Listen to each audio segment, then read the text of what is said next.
Okay, and you're live. Well, good morning. My name is Jack Rudlow. I'm the president of GulfSpecimen Marine Lab. And this morning we're going to release Flower, which is a Kemps Ridley sea turtle. And Lexi will be letting him go in just a second. And it's a great thing to always release a turtle. That's why I always wear my blue suit, to honor the turtles. And but in the past, we've always had, you know, sometimes hundreds, as many as 1,500 people coming down to the beach to say goodbye to a loggerhead that we have rehabilitated. So what we do is get turtles in here that have been caught on hook and line and have hooks in them, or even boat strikes, or damaged in some other way, and we rehabilitate them at GulfSpecimen Marine Lab. And then we basically, when the vet approves its release, and we work with the state, turtle patrol people, then we're ready to turn the turtles loose, and people love to see that. It's a big, important thing. This is really the first time that I can remember when basically none of us have been able, to be able to release a turtle without a crowd and with a bunch of well-wishers and cheerers and everybody else saying goodbye. So we've done this on St. George Island and Bald Point and Shell Point and St. Mark's and Fiddler's Point over here. But this turtle was caught in Dickerson Bay. And Dickerson Bay, this little marshy bay that we have around here, is an amazing place. And we don't know why so many Kemps Ridley turtles aggregate in this area. But we've caught out of about 75 over the last 30 years right out of this bay. So there's something here that draws it. Maybe it's the great panacea mineral springs, the artesian wells, the iron in the water, it's hard to say. Or the magnetic field directs them, the great turtle mother directs them over here. Whatever the reason, that's what's happening, and we're about to go ahead and release this turtle. And really, we enjoy doing this thing, but we really don't want to see a lot of turtles in bad conditions to be released. And really, in a ways, for those turtles, few people or nobody's fishing right now, so there's no turtles getting hooked, and there may not be many turtles in the water at all. But whatever it is, Flower came to us, and Lexi is going to release Flower now. Okay.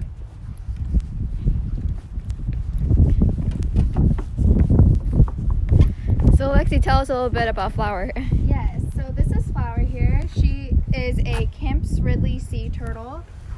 Came to us about a couple of weeks ago by a fisherman. It was caught in his net, so he brought him in, and we did an examination and sent him up to our vet in Crawfordville, Dr. Griggs, and he took a look at him and did x-rays to make sure there were no internal hooks or any internal damage, and Flower got the clean bill of health. So we're going to be releasing it today. Yesterday we flipper tagged and pit tagged Flower,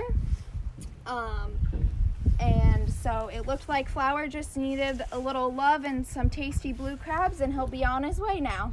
All right. Okay. Put it in, go. There we go. Bye, Flower. Bye, Flower. Yay. She disappears. Can you see her? That way. Oh, she's lost. All right. And we'll continue the live stream on with Leslie. So Leslie, what are we going to do today? Well, we're going to talk about sea turtles, of course. And I want to start with Kemps Ridleys, like the one we just released, because Kemps Ridleys are the world's most endangered turtle. I have some props up here that we've set up, and that's why we're ambling on down the dock. But we have a number of sea turtle models here, which we're allowed to have by the U.S. Fish and Wildlife for educational purposes, and we have permits for that. And this is our model of the Kemps Ridley. Kemps Ridleys are very unique for several reasons. Number one, they're really native to the Gulf of Mexico. They have a native nesting beach on the coast of Mexico in the state of Tamaulipas, and Rancho Nuevo has always been the center of that nesting.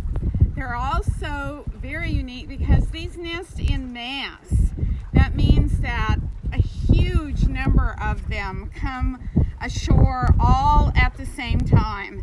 And the Mexicans call this the arribada, the arrival, and they will have thousands, or did at one time have thousands of turtles that came ashore.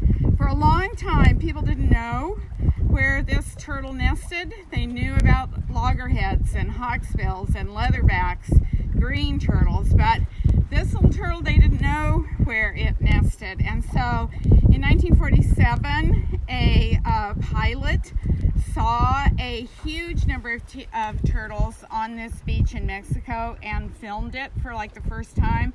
And people who have analyzed that film estimate that there were 42,000 females attempting to nest on that little stretch of beach in Mexico on a single day. And they're also unusual in that they're daytime nesters. These are also the smallest of all the sea turtles. A fully grown Kemps Ridley is usually only 25 or so inches long, and they're almost that wide. They're very kind of, the shell, this upper carapace, is virtually round. So after they located the nest, of course the natives that lived in that area already knew this was a big nesting beach, and they poached the eggs, and they also poached many of the adults that were used for food. Sea turtle eggs at that time were often thought to be an aphrodisiac. People will pay a huge amount of money if they think it's going to improve their sex life. So they sold those eggs for really exorbitant prices, and the population plummeted to the point where in the 1960s, Mexico realized they really were having a problem with the population of this turtle. And in 1966, they started fencing off that nesting beach, and they put armed guards on the beach to prevent people from poaching the eggs. But there was a huge decline in the numbers of these turtles to the point that in, like, I think it's 1985, they reached a low of like 700 or so nesting females total. So they went from like 42,000 to less than 1,000 turtles. And ever since then, we've been trying to get the numbers back up. The U.S. Worked with Mexico to, every year, they would get the eggs from 6 nests, and they would bring them to Padre Island in Texas, and they would bury the eggs on the beach there for a while, and then they dig them back up and put them in special containers where they were protected. And then when the young hatched, they would release them there from Padre Island in an attempt to establish a second nesting beach, because they realized that if a hurricane came through, or if there was a natural disaster of some sort, and they only had this one nesting area in Mexico, that it would be very difficult for the species to survive at all. So that exchange went on for several years, and the turtle was listed as endangered in 1972. And after that, we began to realize that a lot of these turtles did get caught in shrimp nets, and that sometimes if you're pulling shrimp net for a long period of time, the turtle's going to drown, because sea turtles are air breathers. They have to be able to come to the top. So they began to use what are called turtle exclusion devices. Those became mandatory in 1987, and I want to show you one.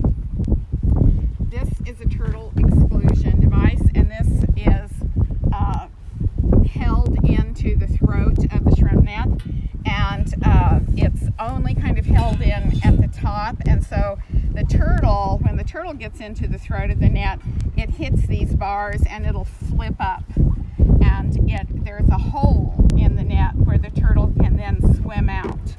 And that became very important in saving the Kemps Ridley, but also a number of other species of sea turtles. So here in the Gulf we have 5 different sea turtles that live and oftentimes nest along the beaches of the Gulf of Mexico. The Kemps Ridley is just one. We also have green turtles. This is the shell of a green turtle. And green turtles are the only herbivorous sea turtle. They feed on turtle grass, a seagrass, and that makes their fat very green in color. And back in the day when this was the favored sea turtle to eat, and a lot of people made sea turtle soup, green turtle soup, the soup is actually kind of a pea green color from the green fat. But the turtle itself is kind of this beautiful golden brown, these little starburst patterns on the scales or scutes that are on the top. We also have another turtle that was heavily collected and is still collected in some parts of the world. I'm going to take his little necklace off here. It's windy. We didn't want him to blow away. This is a hawksbill sea turtle, and hawksbills were hunted largely for the beautiful scales on the shell, and these were used to make what's called tortoiseshell. It's been illegal to harvest tortoiseshell for a large number of years, and you can't even have tortoiseshell hair combs or jewelry or stuff unless you can prove that it was before a certain date, because these were collected for that beautiful, gorgeous shell, and it was made into lots of different products. Eyeglass frames, hair combs, barrettes, bracelets, brooches, all that kind of stuff. Okay, and then one of the turtles that is most common in Florida are the loggerheads. I don't have a loggerhead shell or carapace to show you, but I do have this skull. These turtles get to be 250, 300 pounds. They get as long as 4 feet. They can be a very large turtle, but most of the sea turtle nesting that occurs in Florida is of loggerheads. And sea turtle season starts May 1st. And starting May 1st, they'll start patrolling the beaches for turtle nests. I understand they have one nest already for a Kemps Ridley on Padre Island. And that program was successful. Last year they had about 108 nests. They had their largest number of nests in like 2013. Since then it's kind of evened off.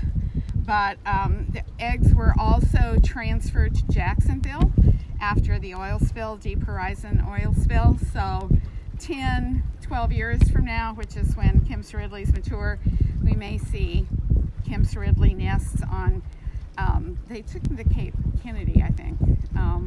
So along that Jacksonville, Cape Canaveral area of Florida, and we may see turtles nesting there.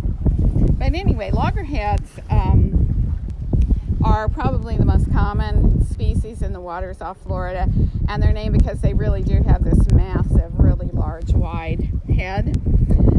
They're also very diverse as far as their feeding is concerned. Green turtles feed on turtle grass. Kemps Ridleys love crabs and shrimp.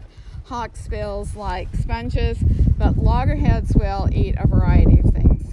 They like crabs, they like jellyfish. They're not really herbivorous, but they like a lot of different types of food, and so that's one of the reasons that they've been more successful in some respects, as turtles have lost habitat everywhere. And if you live in Florida, if you're close to the beach, and all of us in Florida are within like 50 to 70 miles of a beach, so these animals really need to be able to be protected during the nesting season. Don't leave your beach chairs and your tent and your stuff up on the beach, because you don't want that turtle to have to climb over it in order to be able to nest. Turn your lights off on your beach house, because as the baby turtles go to hatch out, they're going to want to head to the brightest light, and we want that to be the moon. not your patio. Okay, so all of that is really critically important to their survival. All of the world's sea turtles are still considered threatened or endangered. Loggerheads are threatened. The Kemps Ridleys are the most endangered, but greens are still considered endangered. Hawksbills are pretty critically endangered. And the one sea turtle that we've not talked about at all here are the leatherbacks. And leatherbacks are huge sea turtles. They get 6 to 7 feet long. They feed exclusively on jellyfish. They are deep divers. They'll dive down over 1,000 feet. And although we have a number of leatherbacks that feed in the Gulf of Mexico, and a few of them nest on the beaches of Florida, most of them nest in the Caribbean. But it's an amazing turtle, and if you ever see one, it's just huge. Now, sea turtles have existed for like 220 million years.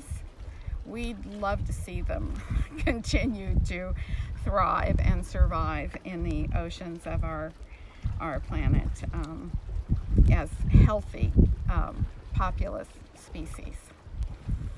Any questions? Yes. Okay. There are several questions. We have a question here from Lorene, and she asks, how many eggs do they normally lay? Ooh, that's a really good question. Mm-hmm. Most sea turtles lay about 100 eggs per nest. Some sea turtles, like loggerheads, may nest 2 or 3 times during a season, but they don't nest necessarily every season. They may nest 1 year and then not nest again for 3 years, but in that year they'll lay 3 different nests. They'll come ashore 3 different times, and each time the nest has about 100 eggs. I heard sea turtle nesting season is coming soon. Yep, May 1st is when we start really looking for turtles coming ashore to nest. That continues down through. They usually patrol the beaches through the end of September and sometimes into October, because turtles will nest all the way through August. It takes about 8 weeks for those eggs to hatch, and oftentimes the turtle patrols in various areas, they know where those nests are located. They keep an eye on those nests. They kind of watch, and oftentimes you'll see the surface of the nest will begin to kind of sink a little bit. That means that turtles have hatched in the nest, but they're not out yet, but they'll all emerge at once, and usually at night. And so you'll have a little 100 tiny little turtles scrambling for the ocean, and oftentimes that occurs on a full moon. We think that probably is the timing that evolution has built into their nesting cycle, so that those little turtles have a nice bright light to follow into the ocean. And what's the survival rate for like 100 of these eggs? Miserable. In fact, sometimes none of those 100 eggs will survive. They estimate that for most nests, 1, maybe 2 sea turtles survive to make it to a first or second year. And baby sea turtles tend to aggregate in floating seaweed called sargassum, and that kind of protects them and camouflages them, and they'll stay there till they're around 8 inches or so, and then they begin to make their way back inshore into other feeding areas. Okay, we have a lot of questions here. Okay. So let's slowly go through them. Okay, so Rachel asked, where did the Kemps Ridley sea turtle get its name? It was a Mr. Kemp who first sent it off to the Smithsonian to be identified correctly, and they named it after him. Where did the Ridley part come from? Well, that's debatable. There are several stories. I think a lot of people thought that Ridley turtles, and there are two species called Ridleys. There's the Kemps Ridley that's here in the Gulf of Mexico, and then there are olive Ridleys that are on the Pacific coast. And olive Ridleys are also mass nesters. But a lot of people thought they were like a hybrid of two sea turtles. And some of that is because they couldn't find the nests for a long time. And that led them to believe that it was, not a loggerhead or not a hawksbill, but kind of a hybrid of some of those. So I have heard that led to a riddle, and that's where the term Ridley came from. I can't swear to that, but there you have what I've read. Okay, Linda asks, do they bite humans? Yes. I mean, not if they're in the ocean doing their thing. They're not going to bite you. But if you're messing with them, like you're trying to rescue them out of a net, or I had a little baby one time that I was trying to clean the water out from the tank, and I was holding it, and it bit my hand. And surprisingly, I almost dropped the turtle. You go, no, endangered species, you can't do that. No, but anyway, they will bite as, when they're threatened and when they feel like they're, something's happening that it's threatening them. How strong are their jaws? Pretty good. They're pretty strong. I mean, keep in mind that they crunch right through a crab. Loggerheads and Ridleys and hawksbills bite right down into real tough sponges. Leatherbacks, I want you guys to Google the mouth of a leatherback when this live stream is over, because there's just some really scary pictures on the internet. Because they have a mouth that has these big long projections on the inside, because they feed on jellyfish, which are slick and might slip away. And it's just like this, it pierces through the jellyfish, and then they're able to hold it in their mouths long enough to feed. But yeah, they have, I don't know about the beak part of leatherbacks. I'm sure it's pretty strong just because they're huge. How do they eat jellyfish without getting stung? Well, they have, they're reptiles. And so I'm going to just kind of move this here, but a lot of all of the body is covered in scales. Okay, just like you would have on a snake or a lizard. And the inside of the mouth doesn't have like a tender lining. It just has the bone covered over with these scaly parts. And you can see, I think here on the loggerhead, you can see this is actual bone that makes up the beak, and then it would be covered in big, strong scales. And those scales can be pretty thick. If you can imagine them making tortoiseshell bracelets and stuff out of this, then it can get real thick. And that protects them from the stings. Okay. Debbie asks, what is the rarest sea turtle? It's the Kemps Ridley. The one we just released? Yeah, the one we just released. Is there a reason why they're so commonly found around Panacea? That's real debatable, but we know that they like to eat shrimp and crabs. Those are their favorite foods. And so in areas from like Louisiana over to Florida, where you have big expanses of great habitat for shrimp and crabs, turtle grass beds, sandy bottoms, that kind of thing, then they're going to find abundant food. And that's probably why they're here. Okay. Dina asks, what is the lifespan of these turtles? The lifespan of virtually all the sea turtles is around 70 to 75 years. And do some live longer than others? It seems that they all live about the same amount of time, and obviously, most things that live in the ocean are not going to get to a ripe old age because something's going to eat them first. Okay, so, but based on data from other types of studies, we believe that they virtually all live around age would be around 75, probably. How do you tell how old they are? That's a great question, and I don't know. I really don't know. And I even tried to look that up before today, and I still was not able to find out how they age them correctly. Okay. Brenda asks, how far do turtles travel in a year? Do they have great migrations like whales? They do have migrations back and forth to the nesting beaches, okay, and which are also, of course, the mating areas. So oftentimes they go from feeding to nesting grounds, and one of Florida's most famous scientists, Archie Carr, who studied the green sea turtle, was one of the first ones to discover that they can travel really, really great distances. And he studied green turtles in South America who nested like on the beaches of Brazil.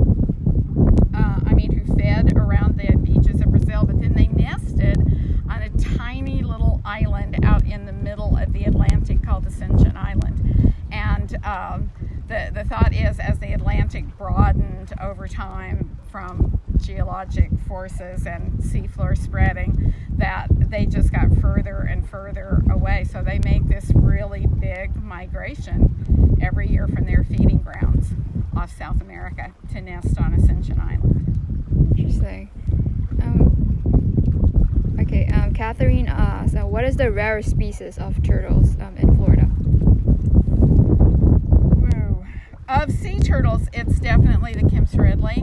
Even in Florida? Okay. Yep, even in Florida. And but we have lots of freshwater turtles that are also quite rare in Florida. We have a lot of small river basins, each of which can have its own little turtle. Okay, and Kat asks, are there sea turtles in Maine? Sea turtles do occasionally get up to Maine, and even Kemps Ridleys have been found off the coast of Maine, and I think they found one in Ireland and one off the coast of Britain. That doesn't happen very often, but what we think happens is that they may get caught up in the Gulf Stream, and that they'll just follow the Gulf Stream into those areas in Ireland and Europe, but certainly on up into Maine and some of the colder parts of the East Coast. Do they prefer tropical water? Yeah, they are. Sea turtles are considered subtropical and tropical. Okay, and Elizabeth asks, what do sea turtles eat? Well, once again, green turtles like seagrass, turtle grass. Kemps Ridleys like shrimp and crabs and other crustaceans. Hawksbill turtles eat sponge and a couple of other things, but they really like sponge. Loggerheads feed on a lot of different things, jellyfish, crabs, fish, etc. And then the leatherback turtles feed just on jellyfish. Okay. Tammy asks, do they lay eggs every year? No, not every year. And most often they take a break at least 2 years between nesting cycles. Some of them may not nest for 3 years, but once they're adults, every 1 to 3 years they will nest, and they'll have 1 to 3 to 4 nests per season. Good Okay. question. Catherine asks, do any turtles in the world eat meat? Yeah. Several of these eat meat. You know, if you consider shrimp and crabs meat, then certainly they eat meat. But you know, like a lot of river turtles eat fish and crayfish and those kind of things, they eat meat. But then there are also, like a lot of the tortoises eat plants, like gopher tortoises and Galapagos tortoises and some of those. How about are any of them herbivore? Just grass? Well, as far as sea turtles are concerned, green turtles, once they've reached maturity, eat just seagrasses. When they're young, when they're floating in the sargassum, when they're immature, they feed on small crustaceans and mollusks and fish that would be pretty fast for them. But yeah, they feed on meat until they've reached maturity. So all of them are carnivores except for the green sea turtle.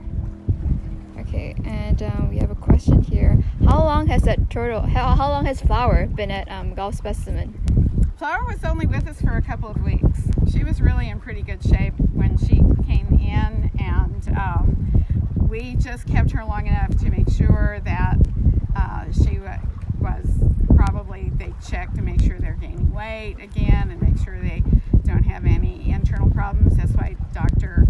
Greg's x-rays and does all of that to make sure they're in good health. And then we schedule the release with Florida Fish and Wildlife.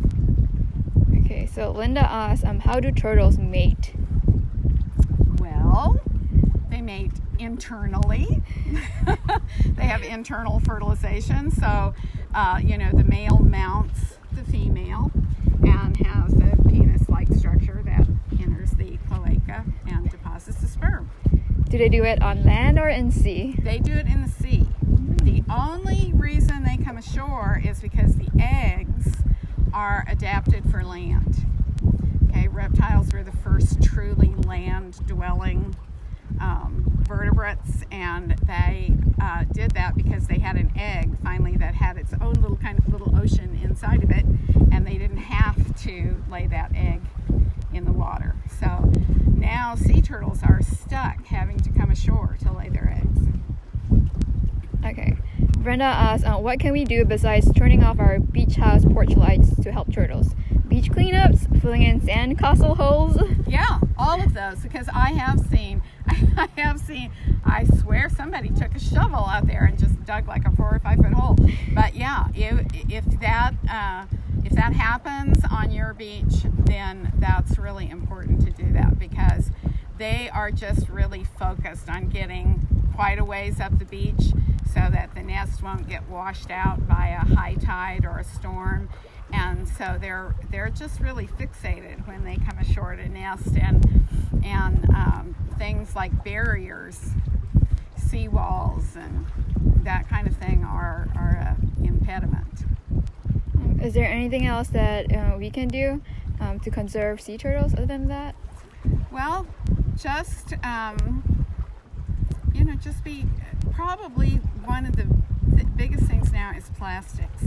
Try and keep plastics out of the ocean, because they feed on them accidentally, like leatherbacks or loggerheads think that plastic bags look a lot like a jellyfish, and they may consume them. But tiny bits and pieces of plastic that get caught in amongst the turtle grass or on the bottom when they're grabbing for a crab, and that becomes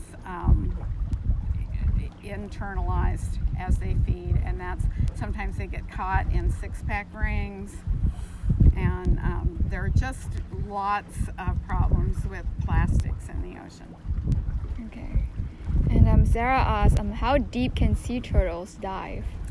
Leatherbacks can dive over 1,000 feet, and they're the deepest diving of the sea turtles. Most of these others would not do that. The water gets so cold that it would really be kind of inhibitory to their functioning. And do they dive for food? Yeah, leatherbacks dive for those deep sea jellyfish. Yum. Okay. Not really deep sea, but deeper than all the rest of us want to go. Okay, Sandy Brinkman, she asks, what age do they reach maturity? That's a real good question. Kemps Ridleys reach sexual maturity between 10 and 14 years. Green turtles, probably 14 to like 20 years. Loggerheads, it may be 22 to 24 years before they're fully mature. And I don't know about the hawksbills. I'd have to look that up. Okay, Catherine asks, what are the predators of sea turtles? Ooh, what a good question. Well, when they're young, that's when they encounter the most predation. You know, those little baby sea turtles running for the ocean, they get nabbed by gulls and terns and ghost crabs and raccoons and anything else that's out there. So fish wait for them once they're in the water. So the heaviest predation is on young turtles. Once they've gotten, to be a mature size, there are not that many things that feed on them. Sharks are one of the few things that does feed on sea turtles. Tiger sharks, some of the bigger sharks will make a meal of a sea turtle. That's how they lose a flipper. Yeah, exactly. We've had turtles come in where you could see the little shark bite on their shell. Okay, and Brenda asks, what is a turtle's max swimming speed? I don't know. Do they swim fast or slow? They can swim remarkably fast. I've tried to catch them when I was snorkeling, and you can't. I mean, they've outswum me. So they're not like the not to catch them, but just to get a really good look. So they're not like their land cousins, just so. Not really. They're really pretty quick. If you're going to feed on fish and crabs and stuff, you got to have some speed there. Okay, Catherine asks, will the adults ever eat their babies? No, the adults don't even know where those babies are. I mean, they lay the eggs, they go back into the ocean, and then those youngsters are on their own. So they don't take care of them? No, they don't take care of them. Okay. They have to be pretty functional when they come out of that nest. Sarah asks, how long can the sea turtles hold their breath? Ooh, that's another good question. Most often a sea turtle is going to come up to breathe every 4 to 15 minutes, somewhere in there. But they can stay down, and sometimes they reduce their heart rate and stuff. And some of them, loggerheads, for instance, I know some of them can stay underwater for several hours. Does it depend on what they're doing? It does depend on what they're doing. I mean, if they're being real active, they couldn't do that. They have to be able to conserve oxygen. Okay. And that is it that we have for questions. Thank you guys so much. Yeah, thanks. Well, thank you guys for joining us, and we'll see you next week. Yeah, come again next Friday. Yeah, thank you for donating as well. All right. Bye.